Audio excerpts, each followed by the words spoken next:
Astro பக்தி tax நேயர்கள் அனைவருக்கும் வணக்கம். இப்போ பார்த்தீங்கன்னா இந்த மார்கழி மாத பலன்களை சொல்கிறதுக்காக நம்மளோட ஜோதிட வித்வான்கள் 3 நபர்கள் இணைஞ்சிருக்காங்க. அது மட்டும் இல்லாமல் இந்த அரங்கத்தில் நிறைஞ்சு எந்தெந்த ராசிக்காரர்களுக்கு எந்தெந்த மாதிரியான பலன்கள் இந்த மார்கழி மாதத்தில் ஒவ்வொரு ராசிக்கும் கொடுக்க போகுது அப்படிங்கிறத டீட்டெயிலாக விலாவரியாக சொல்கிறதுக்காக நம்மளோட 3 ஜோதிடர்கள் இணைஞ்சிருக்காங்க. சார் வணக்கம் சார். ஆஸ்ட்ரோ பக்தி டாக்ஸ் நேயர்களுக்கு அநேக நமஸ்காரங்கள். சக்தி ஜோதிட குழுவின் சார்பாக மார்கழி மாத பலன்களை பார்ப்பதற்காக வந்திருக்கின்றோம். அடியேன் சக்தி சோமையாகிய நானும் டாக்டர் ஹரிஹர சர்மா ஐயா அவர்களும் ஆஸ்ட்ரோ KS ஐயங்கார் அவர்களும். இப்போ ஒவ்வொரு மாதமும் நாம் பலன்கள் பார்த்துக்கிட்டு வரோம். அதே மாதிரி இந்த பார்க்க போகிறது மார்கழி மாத பலன்கள். நிகழும் மங்களகரமான சோபகிருது வருஷம் மார்கழி 1ஆம் தேதி. அதுக்கு சரியான ஆங்கில தேதி அப்படின்றத பொறுத்தளவுக்கு 17/12/2023 ஞாயிற்றுக்கிழமை மார்கழி மாதம் பிறக்குது. நம்ம பொறுத்தளவுக்கு மாதங்களில் நான் மார்கழி ஆவேன்னு எம்பெருமான் கிருஷ்ண பெருமான் சொல்லியிருக்காரு. அப்போ இந்த பிறப்பு அப்படின்றது தனுர் மாத பிறப்பு அப்படின்னு சொல்லுவோம். இந்த தனுர் மாத பிறப்பு அப்படின்றது மிக மிக விசேஷமான மாதமாக அப்படின்னாக்க விசேஷமான மாதம்னே சொல்லலாம். இப்போ இந்த காலகட்டங்களில் என்னென்ன விஷயங்கள் இருக்குது, அதே போல் என்னென்ன கோல்சாரம் இருக்குது அப்படின்றத ஃபஸ்ட்டு பார்ப்போம். இப்போ நமக்கு மார்கழி மாதம் பிறக்கிறது 17/12/2023 ஞாயிற்றுக்கிழமை. இந்த காலகட்டங்களில் அனைத்து விதமான ஆலயங்களையும் முக்கியமாக பார்த்தோம்னாக்க பெருமாள் கோயிலில் பொறுத்தளவுக்கு தனுர் மாத பூஜை ஆரம்பமாகக்கூடிய காலகட்டங்கள் அப்படின்றது இந்த மார்கழி 1. தொடர்ந்து இந்த மார்கழி ஃபுல்லாகவே பஜனைகள் செய்யக்கூடிய காரியங்கள் இந்த காலகட்டங்களில் நடக்கும். ஒவ்வொரு பெருமாள் கோயிலும் ரொம்ப விசேஷமாக நடக்கக்கூடிய காலகட்டங்கள். இதுக்கு அடுத்தது 18ஆம் தேதி 12/2023 ஒரு முக்கியமான விசேஷ தினம். என்ன அப்படின்னு கேட்டிங்கன்னாக்க எம்பெருமான் விநாயக பெருமான். விநாயக பெருமானை பொறுத்தளவுக்கு விநாயக பெருமானை அதிகமாக வணங்கக்கூடியவங்க நகரத்தார் சமூகத்தை சேர்ந்தவங்க. நகரத்தார் சமூகத்தை பொறுத்தளவுக்கு 94 வகையான நகரத்தார் இருக்கிறாங்க. அந்த 94 வகையான நகரத்தார்களுக்கும் உண்டானது அப்படின்றது நகரத்தாருடைய பிள்ளையார் நோன்பு அப்படின்றது அவங்க கடைப்பிடிக்கக்கூடியவங்க. காலங்காலமாக இந்த பிள்ளையார் நோன்பு கடைப்பிடிச்சிக்கிட்டு இருக்கிறாங்க. அதுக்கு அடுத்தது பார்த்தோம்னாக்க 26/12 பௌர்ணமி வருது. இதில் என்ன ஒரு விசேஷம் இந்த பௌர்ணமியில் அப்படின்னாக்க மார்க்கண்டேயர் பிறந்த ஜெயந்தி, மார்க்கண்டேயருடைய ஜெயந்தி அன்னைக்கு தான் ஆரம்பமாகுது. அதுக்கு அடுத்து பார்த்தோம்னாக்க மிக மிக விசேஷமான தினம் அப்படின்றது சிவபெருமான் ஆருத்ரா தரிசனம் கொடுக்கக்கூடிய நாள் அப்படின்றது 27/12/2023. இதுக்கு அடுத்தது பார்த்தோம் அப்படின்னாக்க கேரளம் அப்படின்ற பொறுத்தளவுக்கு என்ன சொல்லுவோம் அப்படின்னாக்க கடவுள் பூமி அப்படிம்போம். அந்த கடவுள் பூமியை ஸ்தாபித்தது எம்பெருமான் ஸ்ரீ பரசுராமர். அவர் அவதரித்த நாள், அதுதான் கேரளம் ஸ்தாபமான நாள். அந்த நாள் அப்படின்றத பொறுத்தளவுக்கு 28/12/2023 வியாழக்கிழமை ஸ்ரீ பரசுராமர் ஜெயந்தி. அதுக்கு அடுத்தது பார்த்தோம் அப்படின்னாக்க நம்ம எல்லாருமே எதிர்பார்க்கக்கூடியது இது ஆங்கில புத்தாண்டு பிறக்குது. 1/1/2014 பிறக்குது. அதுக்கு அடுத்தது பார்த்தோம்னாக்க 11/1/2024 அன்னைக்கு அமாவாசை தினம். அது மட்டும் இல்லை, மக்களுக்கு எல்லாருக்கும் இதை வீரத்துக்கு புகழ் அப்படின்னு சொன்னாக்க எம்பெருமான் அனுமன் ஜெயந்தி, அனுமன் அவதரித்த நாள் அன்னைக்கு தான் ரொம்ப விசேஷமான நாள். அதுக்கப்புறம் பார்த்தோம் அப்படின்னாக்க 14/1/2024 அன்னைக்கு பழையன கருதலும் புதியன புகுதலும் நம்மளுடைய தமிழர்களுடைய மாண்பு, அதாவது போகி பண்டிகை. அப்போ அந்த போகி பண்டிகை அன்னைக்கு அத்தனையும் பழசெல்லாத்தையும் நம்ம போட்டு போகி அப்படின்றது கொளுத்திட்டு அந்த புது தைப்பொங்கல் இடக்கூடிய நாள். அப்போ இந்த 14/1/2024 போகி பண்டிகை ஆரம்பமாகுது. இன்றைக்கி நம்ம இதுக்கு அடுத்தது இந்த மார்கழி பிறக்கிற அன்னைக்கு கோல்சாரம் எப்படி இருக்குது அப்படின்னு பார்க்கலாமா? கோல்சாரம் அப்படின்றத பொறுத்தளவுக்கு மார்கழி பிறக்கிற அன்னைக்கு மேஷத்தில் எம்பெருமான் பிரகஸ்பதியான குரு இருக்கார். அதுக்கு அடுத்தது பார்த்தோம் அப்படின்னு சொன்னாக்க 6ஆம் இடமான கன்னியில் கேது பகவான் இருக்கார். அதுக்கப்புறம் 7ஆம் இடமான துலாத்தில் சுக்கிர பகவான் ஆட்சி பெற்ற சுக்கிர பகவான் இருக்கார். அவரை தவிர விருச்சிகத்தில் பொறுத்தளவுக்கு ஆட்சி பெற்ற பெண் செவ்வாயும் புத பகவானும் இருக்கார். அப்போ இந்த மாதம் அப்படின்றது பொறுத்தளவுக்கு மார்கழி மாதம் தனுர் மாதம். அப்போ சூரிய பகவான் அங்கே இருக்கார். இதில் இன்னொரு விசேஷம் அப்படின்னாக்க இதில் முக்கியமானது என்ன அப்படின்னாக்க வரக்கூடிய 20/12/2023 மாதம் பிறந்து 3 நாளில் நம்மளுடைய சனிப்பெயர்ச்சி திருநள்ளாறில் நடக்கக்கூடிய உண்மையான சனிப்பெயர்ச்சி அப்படிங்கிறது 20/12/2023 சனிப்பெயர்ச்சி. எந்த ராசியிலேருந்து எந்த ராசிக்கு போகிறாரு அப்படின்னாக்க, அவர் போகிறது மகரத்துலேருந்து அவிட்டம் 2ஆம் பாதத்துலேருந்து கும்பத்துக்கு அவிட்டம் 3ஆம் பாதத்துக்கு மிக பிரம்மாண்டமான பயிற்சி இருக்கக்கூடியது இந்த மார்கழி மாதத்தில். அதுக்கு அடுத்தது பார்த்தோம்னாக்க ராகு பகவான் இருக்கிறது மீன ராகு. மீன ராகுக்கு இடம் கொடுத்தவர் குரு. அது கோதண்ட ராகுவாக இருக்கக்கூடிய இந்த கோச்சார காலகட்டங்களில் இந்த மார்கழி மாத பயிற்சி நடக்குது. இதுக்கு அடுத்தது நம்ம என்ன பண்ண போகிறோம் அப்படின்னாக்க, ஒவ்வொரு ராசிக்கும் என்னென்ன நற்பலன்கள் என்னென்ன கெடுபலன்கள் இருக்குது, எந்தெந்த நாள் எச்சரிக்கையாக இருக்கணும், எந்தெந்த நாள் நல்ல நாட்கள் இது பண்ணலாம் அப்படின்றத பார்ப்போமா? ஐயா ஒரு நிமிஷம். அதாவது இந்த மார்கழி மாதத்தின் சிறப்பு அப்படின்னு பார்த்தலையேனா, மார்கழி அப்படின்றது வந்து தட்சிணாயன புண்ணிய காலத்தின் கடைசி மாதம். இதற்கு அடுத்த மாதம் பார்த்தோம்னா உத்தராயணம் பிறந்துடுறது. உத்தராயணம்ன்றது வந்து ஒரு பகல் பொழுதாகவும் தட்சிணாயனம் மாலை பொழுதாகவும் இரவு பொழுதாகவும் தேவர்களுக்கு சொல்கிறது. அதனால் மார்கழி மாதத்தை வந்து பிரம்ம முகூர்த்த காலம்னு சொல்லக்கூடியது. அதனால தான் மார்கழி மாதத்தில் ரொம்பவும் அதிகாலையிலேயே எழுந்து திருப்பாவை திருவெம்பாவை இதெல்லாம் சொல்லணும்.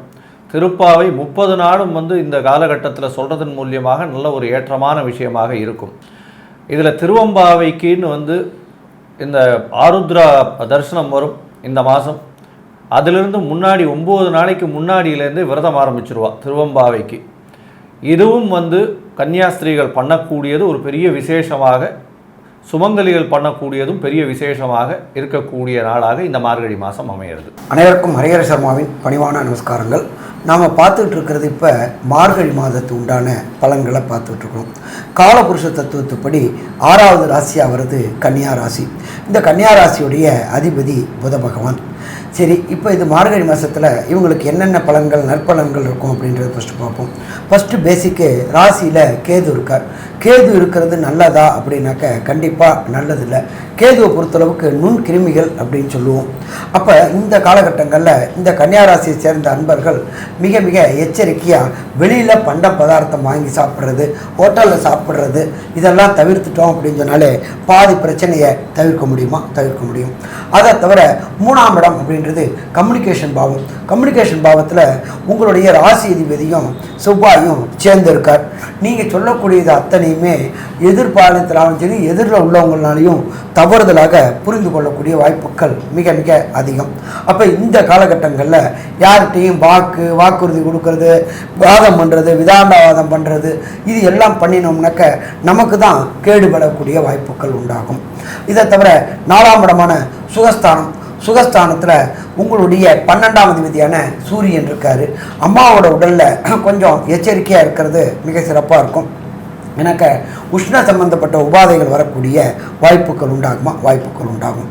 அதே போல் உங்களுடைய ராசிக்கு இதுவரை 5ல் இருந்த சனி பகவான் 6ஆம் இடத்துக்கு போகிறாரு. சனி பகவானை பொறுத்தளவுக்கு 6ஆம் இடத்துக்கு போகிறது மிகச்சிறப்பு. இதுவரையிலும் வேலை இல்லாமல் இருந்த கன்னியாராசிக்காரர்களுக்கு அத்தனை பேருக்கும் வேலை கிடைக்கக்கூடிய வாய்ப்புகள் உண்டு. அதே போல் எதிரிகளை வெல்லக்கூடிய காலகட்டங்களும் உண்டு. அடுத்தது 7ஆம் இடம் அப்படின்றது நம்மளுடைய பார்ட்னர் பாவம். லைஃப் பார்ட்னரும் சரி தொழில் பார்ட்னரும் சரி இந்த மார்கழி மாதத்தில் ரொம்ப எச்சரிக்கையாக இருக்கணும். ஏன்னா 7ஆம் இடத்துல உள்ள ராகு அப்படின்றதுனால உங்களுடைய கணவனோ அல்லது மனைவிக்குள்ளார கருத்து வேறுபாடுகள் ஏற்படக்கூடிய வாய்ப்புகள் உண்டு. 3ல் வேற செவ்வாய் இருக்கார். அப்போ நாம் சொல்லக்கூடியது கணவராலேயோ மனைவினால தவறுதலாக புரிந்து கொண்டு சின்ன பிரச்சனை பெரிய பிரச்சனை ஆகக்கூடிய வாய்ப்புகள் உண்டு. அதனால் இந்த மார்கழி மாதத்தில் பொறுத்தளவுக்கு கொஞ்சம் எச்சரிக்கையாக இருந்தோம்னாக்க பிரச்சனைகளை தவிர்க்க முடியுமா? பிரச்சனைகளை தவிர்க்க முடியும். அதே போல் நம்மளோட ஜோதிட சாஸ்திரத்தில் பொறுத்தளவுக்கு மெல்ல செல்லும் கிரகங்கள், விரைவாக செல்லும் கிரகங்கள் அப்படின்னு இருக்குது. நம்ம மாத பலன்கள் சொல்கிறது எல்லாமே விரைவாக செல்லக்கூடிய கிரகங்களை வச்சு இருக்கிறதுலே விரைவாக செல்லக்கூடியது சந்திர பகவான், அதுக்கு அடுத்தது சூரிய பகவான், அதுக்கு அடுத்தது அங்காரகன், அதுக்கு அடுத்தது புதன், சுக்கிரன். இப்போ இந்த மார்கழி மாதத்தில் இவங்களுடைய தன்மையை வச்சுக்கிட்டு என்னென்ன பலன் கிடைக்கும் அப்படின்றத நம்மளுடைய அஸ்ட்ரோ KS ஐயங்கார் அவங்க சொல்லுவாங்க. ஐயா, அற்புதமான விஷயம். இந்த கன்னியாராசிக்காரர்களை பொறுத்தவரையிலும் பெரிய ஏற்றமான காலம். என்ன ஏற்றமான காலம்? சனி பகவான் இவ்வளவு நாள் 5ஆம் இடத்துல இருந்து 6ஆம் இடத்துக்கு போயிடுறார். இந்த மாதத்துலேருந்து உங்களுக்கு எதிரிகள் அற்ற நிலை இருக்க போகிறது. மூன்றாம் இடத்தில் முயற்சி ஸ்தானாதிபதினு சொல்லக்கூடிய செவ்வாய் பகவானும் ஆட்சி பெற்று போகிறார். மூன்றாம் இடம், அதாவது இந்த கன்னியா ராசி மிதுன ராசிக்காரர்களுக்கெல்லாம் 3, 8 அதிபதினு சொல்ல, அதாவது 3ஆம் அதிபதியும் 8ஆம் அதிபதியும் செவ்வாய் பகவான் மறைந்து இருந்தார்களே ஆனால் மிகப்பெரிய ஏற்றம். ரியல் எஸ்டேட் தொழில் பண்ணுறவாளுக்கெல்லாம் பெரிய ஏற்றம் இருக்கும். இப்போ இந்த மாதத்தில் பார்த்தாலே ஆனால் உங்களுடைய ராசிக்கு 4ஆம் அதிபதி உங்களுடைய ராசிக்கு 8ஆம் இடத்துல மறைஞ்சிருந்து உங்களுடைய ராசிக்கு 2ஆம் இடத்தையும் பார்க்குறார், 12ஆம் இடத்தையும் பார்க்குறார். அதனால் பண வரவிற்கு பஞ்சம் இருக்கவே இருக்காது. 2ஆம் அதிபதி ஆட்சி பெற்று போயிருக்கிறது பெரிய ஏற்றம். குடும்பத்தில் நல்ல குதூகலமான நிலைமை இருக்கக்கூடிய காலகட்டம். பண வரவிற்கு பஞ்சம் இருக்காது. பேச்சில் நல்ல நளினம் இருக்கும். ஆனால் உடல் நலத்தில் ரொம்ப ஜாகிரதையாக இருக்கிறது நல்லது. கேது பகவான் உங்களுடைய ராசியிலேயே இருக்கிறதுனால உடல் நலத்தில் ரொம்ப ஜாகிரதையாக இருக்கணும். வீட்டை விட்டு பிரிந்து சென்று வியாபாரத்திற்காகவோ தொழிலுக்காகவோ போக வேண்டிய காலகட்டாயம் அமையும். புதிய வேலை கிடைக்கக்கூடிய காலகட்டமாக இந்த மாதம் அமைய போகிறது. இந்த மாதத்தில் பார்த்தேன்னா உங்களுடைய ராசிநாதனே 4ஆம் இடத்துக்கு போயிடுறார், இன்னொரு கேந்திரத்துக்கு போகிறார். குருவாரையும் பார்க்கப்படுறது பெரிய விசேஷம். 4ஆம் இடத்திற்கு போகிறதுனால படிக்கக்கூடிய மாணவிகளுக்கு பெரிய ஏற்றம் கிடைக்கக்கூடிய காலகட்டமாக இருக்க போகிறது. ஏன்னா படிக்கக்கூடிய மாணவர்களுக்கு இவ்வளோ நாளாக பயங்கர டிஸ்ட்ராக்ஷன்ஸ் இருந்திருக்கும். அந்த இப்போ 4ஆம் இடத்துல கேந்திரத்தில் போய் புதன் உட்கார்றது பெரிய ஏற்றம். புதன் போய் கேந்திரத்தில் உட்கார்றதன் மூலியமாக நல்ல ஒரு ஏற்றம். ஏன்னா உங்களுக்கு செவ்வாயும் கேந்திரத்தில் போயிடுறார். இந்த காலகட்டத்தில் நல்ல ஒரு ஏற்றமான காலமாக வருது. படிக்கக்கூடிய மாணவியர்கள்லாம் நல்ல ஒரு ஏற்றம், உடல் நலத்தில் நல்ல ஏற்றம், புதிய வீடு மனை வாங்கக்கூடிய பாக்கியம் உண்டு, எதிரிகள் அற்ற நிலை இருக்கும், போட்டித் தேர்வில் வெற்றி பெறக்கூடிய காலகட்டமாக இந்த மாதம் அமையிறது. இந்த மாதத்தில் சுக்கிர பகவானும் பார்த்தலைன்னா உங்களுடைய ராசிக்கு 2ஆம் இடத்திலிருந்து 3ஆம் இடத்துக்கு போகிறார். 3ஆம் இடத்திற்கு போய் அவரே குடும்பாதிபதியே முயற்சி ஸ்தானத்தில் போய் உட்கார்றது பெரிய ஏற்றத்தை கொடுக்கக்கூடியது. உங்களுடைய ராசிக்கு 9ஆம் அதிபதியும் அவரே அப்படின்றதுனால பார்த்தாலேனால் தாய் தந்தையின் உடல்நல நல்ல ஒரு ஏற்றம் இருக்கும். அதை தவிர தாய் தந்தையின் மூலியமாக திடீர் பண வரவு, உங்களுக்கு உண்டான சொத்துக்கள் பாத்தியதையெல்லாம் கொடுக்கக்கூடிய காலகட்டமாக இந்த மாதம் அமைய போகிறது. இந்த மாதத்தில் பார்த்தோம்னா முயற்சிகள் அனைத்தும் வெற்றியாகும். இருந்தாலும் சில காலகட்டங்கள் சில நாட்கள் நீங்கள் தள்ளி போகிறது ரொம்ப நல்லது. அந்த நாட்கள் என்னென்ன அப்படின்றத பற்றி நம்ம ஐயா கிட்ட கேட்கலாம். ரொம்ப அற்புதமாக தெளிவாக விவரமாக சொன்னீங்க ஐயா. இதில் கன்னியா ராசிக்காரர்கள் அப்படின்னு சொல்லக்கூடியவங்க வரக்கூடிய தமிழ் மாதத்தில் பார்த்தீங்கன்னா 6ஆம் தேதி 7ஆம் தேதி, மார்கழி மாதம் 6ஆம் தேதி 7ஆம் தேதி, அதாவது ஆங்கிலத்துக்கு பார்த்தீங்கன்னா 22/12/2023 வெள்ளிக்கிழமை, 23/12/2023 சனிக்கிழமை. இந்த ஆகிய 2 நாட்களும் உங்களுக்கு சந்திராஷ்டம தினங்கள். இந்த சந்திராஷ்டம தினங்களில் எந்த ஒரு புதிய முயற்சிகளும் செய்ய வேண்டாம்.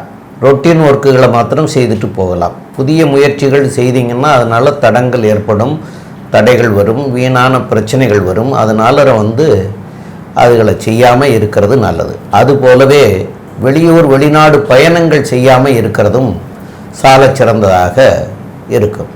இப்போ இது தனுர் மாதம் அப்படின்னு சொல்கிறது இந்த ஆலயங்கள்ல எல்லாம் இந்த மார்கழி மாதம் விசேஷமான பூஜைகள்லாம் நடைபெறுது. 30 நாளும் 1ஆம் தேதியிலேருந்து 30ஆம் தேதி வரையும். இந்த 1ஆம் தேதியிலேருந்து 30ஆம் தேதி வரையும் உங்கள் வீட்டுக்கு அருகாமையில் இருக்கக்கூடிய சுபக்ஷேத்திரங்களாக பார்த்து அந்த கோயில்களில் போய் நீங்கள் 30 நாளும் இந்த நேரத்துக்கே ஆலயத்தில் போய் தரிசனம் பண்ணிட்டு வர்றது சால சிறந்ததாக இருக்கும். அதுலேயும் திருப்பாவை, திருவம்பாவை இதெல்லாம் உங்களுக்கு மனப்பாடமாக தெரிஞ்சால் நல்லது. மனப்பாடமாக தெரியாட்டாலும் புஸ்தகங்களை வாங்கி இந்த காலகட்டங்களில் இதை படிக்கிறதும் மிகச் சிறப்பாகவும் இருக்கும். அதுபோக உங்களுடைய நட்சத்திர தினம் இந்த மார்கழி மாதத்தில் என்னைக்கு வருதோ அன்னைக்கு பெருமாளுக்கு அபிஷேகத்துக்கு கொடுத்துட்டு அபிஷேகம் பண்ணிங்கன்னா இந்த மாதத்தில் உங்களுக்கு எந்த தீங்கு இருந்தாலும் அதெல்லாம் நிவர்த்தி ஆகக்கூடிய வாய்ப்புகளை ஏற்படுத்தி கொடுப்பார். அதனால் உங்களுடைய நட்சத்திரத்தன்னைக்கு பெருமாள் கோயில்களில் உங்களுக்கு பண்ணிக்கிறது சால சிறந்ததாக இருக்கும். அது போக மேலும் இந்த மாதம் எப்படி இருக்குங்கிற விவரத்தை நம்முடைய கேஎஸ் ஐயங்காரவங்க சொல்லுவாங்க. ஐயா அற்புதமாக சொன்னீங்க. அதாவது கன்னியா ராசியை பொறுத்தவரைக்கும் பெரிய ஏற்றமான காலம்.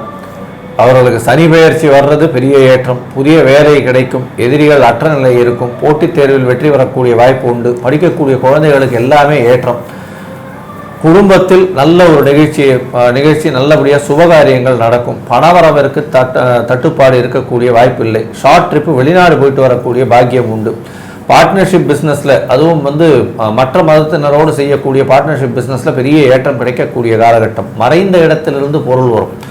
இதில் இந்த ஐடி ப்ரொஃபஷனலாக இருக்கிறவங்க, இந்த கலைத்துறையில் ஆர்ட் டைரக்டர்ஸு, பாட்டு பாடக்கூடியவர்கள், கவிஞர்கள், இவர்களுக்கெல்லாம் பெரிய ஏற்றம் கிடைக்கும். 3ஆம் இடத்துல ராசிநாதனே போய் உட்காந்துருக்கிறதும் புத பகவான் உட்காந்துருக்கிறதுனால கவிஞர்களுக்கெல்லாம் பெரிய ஏற்றம் கிடைக்கக்கூடிய காலகட்டமாக, கவிஞர், கதாசிரியர் இவங்களுக்கெல்லாம் நல்ல ஒரு ஏற்றம் கிடைக்கக்கூடிய காலகட்டமாக இருக்கும். இந்த மாதத்தில் புதுசாக வீடு மனை வாங்கக்கூடிய வாய்ப்புகள் உங்களுக்கு நிச்சயமாக உண்டு. சுப செலவுகள் ஏற்படும். அதனால் 12ஆம் அதிபதி 4ஆம் இடத்துல இருக்கிறதுனால கண்டிப்பாக புதிய வீடு மனைக்கு போய் அட்வான்ஸ் கொடுத்துட்டு வருவீங்க. மொத்தத்தில் பார்த்தீங்களேனால் இந்த மாதத்தில் எல்லா விதமான நற்பலன்களும் இருக்குது உங்களுக்கு. ஆனால் உடல் நிலையில் மட்டும் ஜாகிரதையாக இருக்கிறது ரொம்பவும் நல்லது. ஏன்னா 6ஆம் இடம் ருண ரோக சத்ரு ஸ்தானம்னு சொல்கிறது. அதனால் ரோகத்தை கொடுக்கக்கூடிய ஸ்தானத்தில் சனி இருக்கிறதுனால சிறு சிறு பிரச்சனைகள், எலும்புகளுக்கோ இல்லைன்னா இந்த கழிவு உபாதைகள் கொடுக்கக்கூடிய விஷயங்கள் பண்ணக்கூடியதோ, அதை தவிர பார்த்தீங்கன்னா தோல் சம்பந்தப்பட்ட வியாதிகளோ வரக்கூடிய வாய்ப்புகள் நிச்சயமாக உண்டு. அதை தவிர கேத்து பகவானும் உங்களுடைய ராசியிலே உட்கார்ந்துருக்க. மறைவு இடங்களில் வரக்கூடிய பிரச்சனைகள், பாக்டீரியா, வைரஸ்ன்னு சொல்லக்கூடிய நுண்கிருமிகள் மூலியமாக வரக்கூடிய பிரச்சனைகளும் இந்த மாதத்தில் இருக்கக்கூடும். அதனால் முடிந்தவரை உடல் நிலையில் சற்று கவனம் தேவை அப்படின்றத சொல்கிறோம். மிச்சபடி இந்த கன்னியாராசிக்காரர்களுக்கு ஒரு பெரிய பொன்னான மாதமாக இந்த மார்கழி மாதம் அமையிறதுன்னு சக்தி ஜோதிட குழு சொல்லுது. நன்றி, நமஸ்காரம்.